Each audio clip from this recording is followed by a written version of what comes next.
started with this one, which was just a pure aerial photograph, and the name. And at that stage, it was either going to be dropped short, drop off the edge, Sutton Courtenay Villa, or whatever. So we started looking around the area and what was here. And one of the first things we looked at for this area is what's around here in Roman context. Is there a lot? Isn't there much? So with a little bit of digging, pressing the right button on here, we found a little bit of Roman that was in the area. All the green triangles are settlements, all the blue dots are villas, the big red Y blotch is Northfield farming site, which is scheduled. The little crosses are burials, non-burial sites. Over to the right-hand side, you see a little star next to the green line, which is the Roman road. Very special place, that's Dorchester Roman town.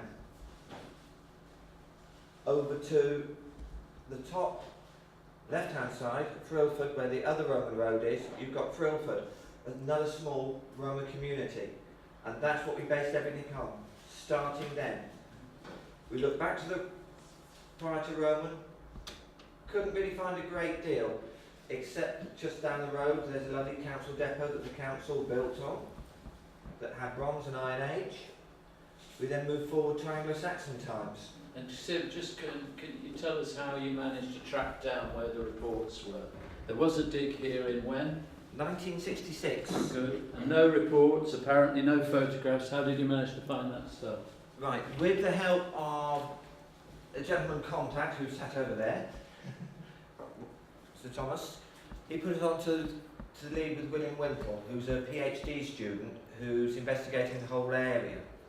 He couldn't believe there was nothing, so he went and had a rummage in the archive at Reading Museum and found the written field notes, some initial sketches, but more importantly some work that had been done in the 1980s by Oxford Archaeology, a report that was part-written but never finished.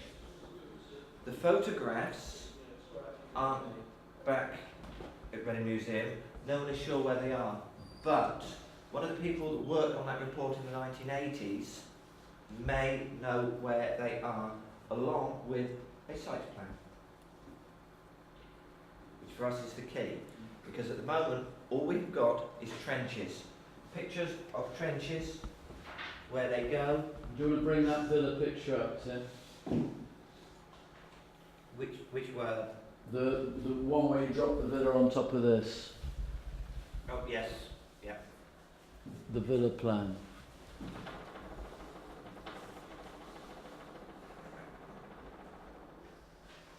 Bear with me. I hate my computers in the morning. Even hate them worse at night. No.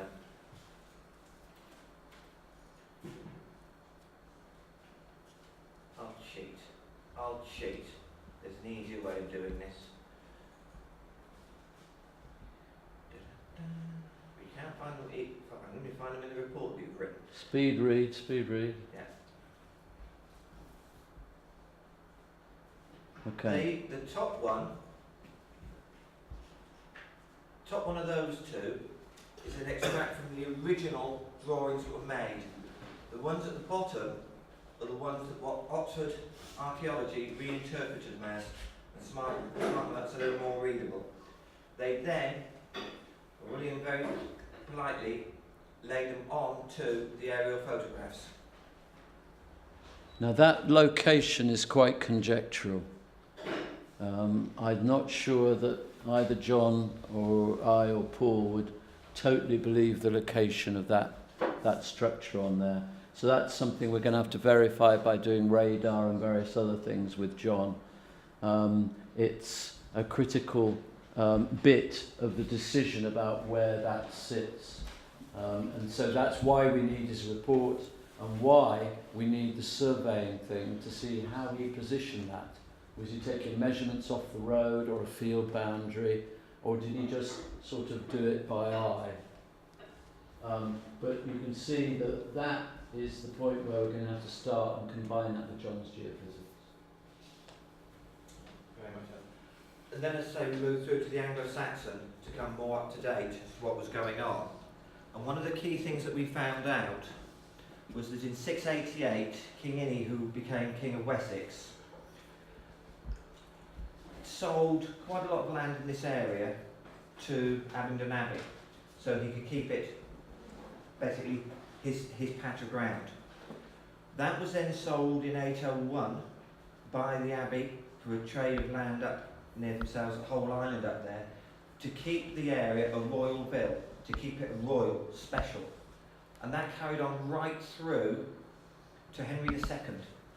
And is this block of land on that area? This is in the area.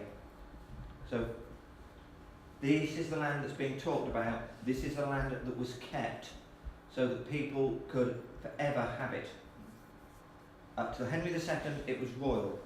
Just one name to drop in that was born around here. The Empress Maud, Empress Matilda. She was born here at Sutton Courtenay Manor.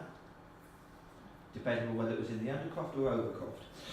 So it makes you wonder, given what Helena said yesterday, Hamerow, that this structure, which was important in the Roman times, may subsequently have become, although I have to say we've not found any Anglo-Saxon pottery. Nothing between the 4th century and the 19th century. And I think you would expect on a site like this, Paul, to have seen more post-Roman material. If there was post-Roman material. I mean, to be fair, we've only sampled a tiny percentage of the And at sites. Sutton Courtenay, how much did we find there post-Roman? There wasn't a vast amount of Saxon pottery, but there was Roman kicking around as well. So, Okay. you know, they didn't tend to use a lot of Saxon pottery in this part of the world. Okay. Well, I'll say that. I think we need to dig more of the site to be certain, basically. Okay. We've had a little sample, now we need to get stuck into it. All right, fine. Thank you, Tim. Your job.